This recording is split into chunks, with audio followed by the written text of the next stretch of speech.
Welcome to Douglas Weekly. This week, Brexit and that pesky egalitarian ape. To start off today, I'd like to talk about an interesting study. I once heard about a friend who is in anthropology.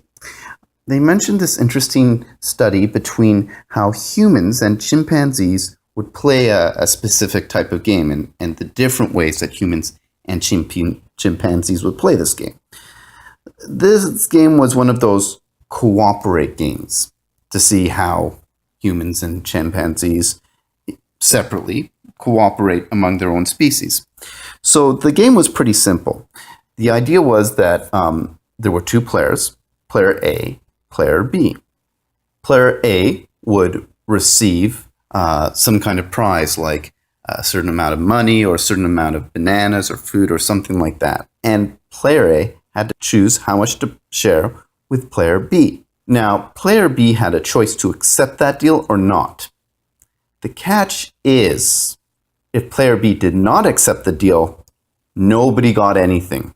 So effectively, player B had a veto, but this would hurt them both. Now, the interesting difference between chimpanzees and humans was this.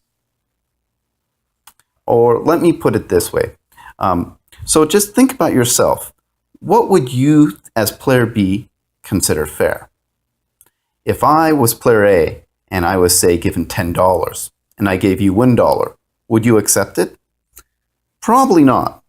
What they had found in this study is that most humans had a sense of fairness, and unless they felt there was some amount of money being given to them, a fair amount of money, they would just cancel the whole deal, screw over the other person and themselves. Chimpanzees are different. Chimpanzees didn't have this sense of fairness. If I was a chimpanzee and I gave the other chimpanzee one banana, that chimpanzee would accept it. In a way, the chimpanzees were actually more rational. They just thought, well, I didn't have anything before. I get one banana now. Doesn't matter how much that other person gets. I'm still ahead.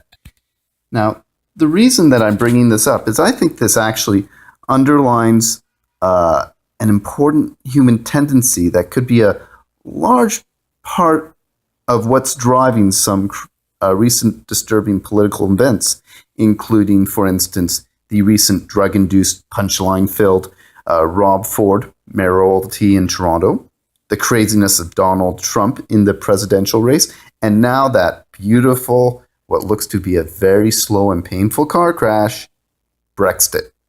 So for anybody under rock, the UK has just voted to leave the EU. This is probably going to be pretty damaging for the UK as they will have lost access to their biggest market.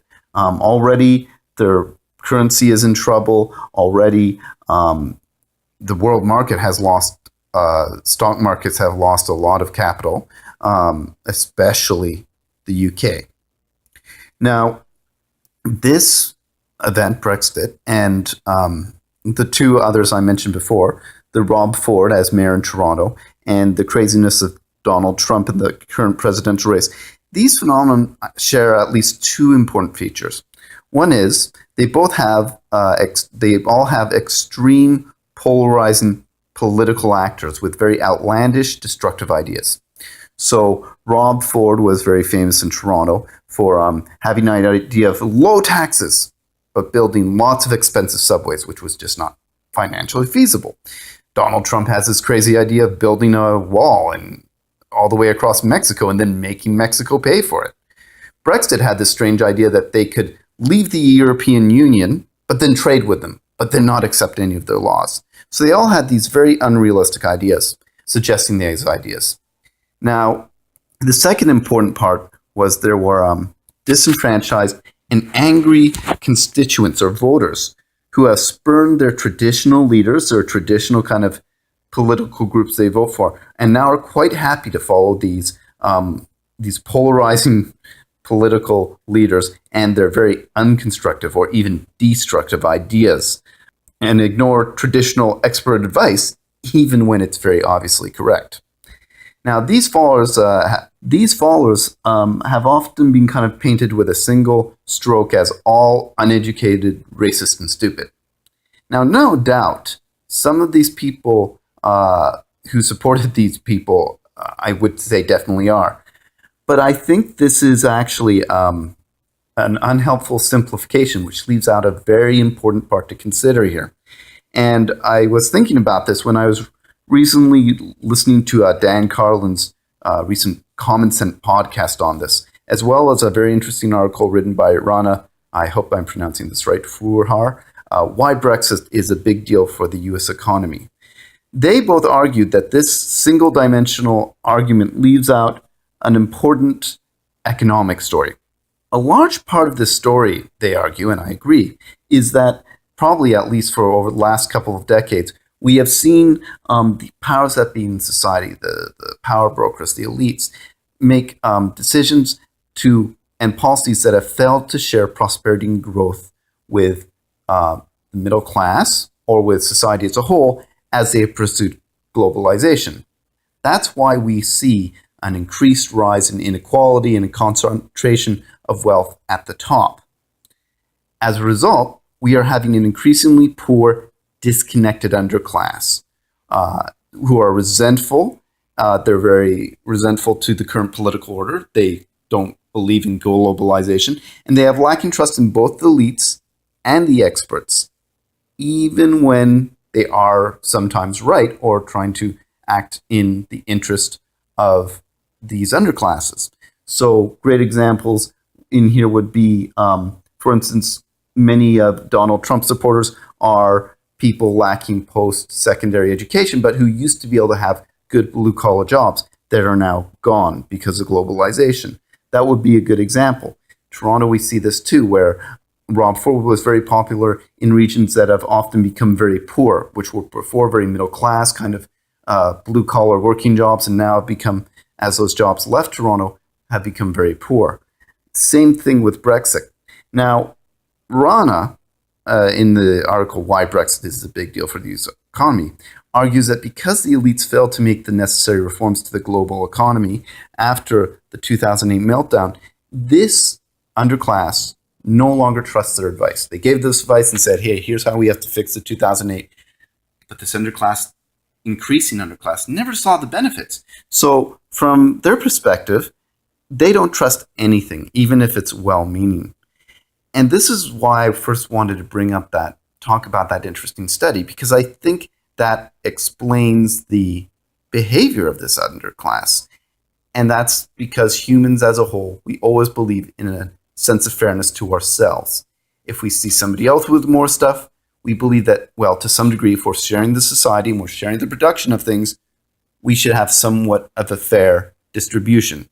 If we don't see that, we're going to cancel the whole deal.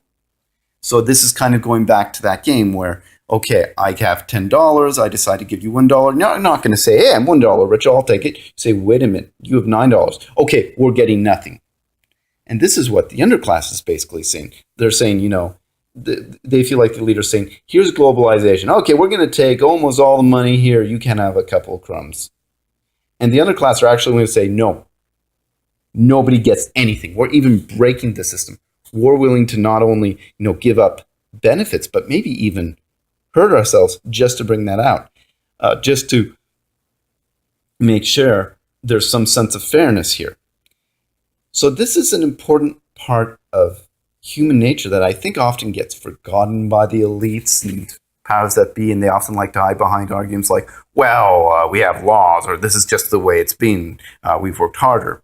So I think this underclass is looking at globalization and saying, listen, I'm going to give up the meager stuff just because they're getting so much more, even if I am getting a little bit more.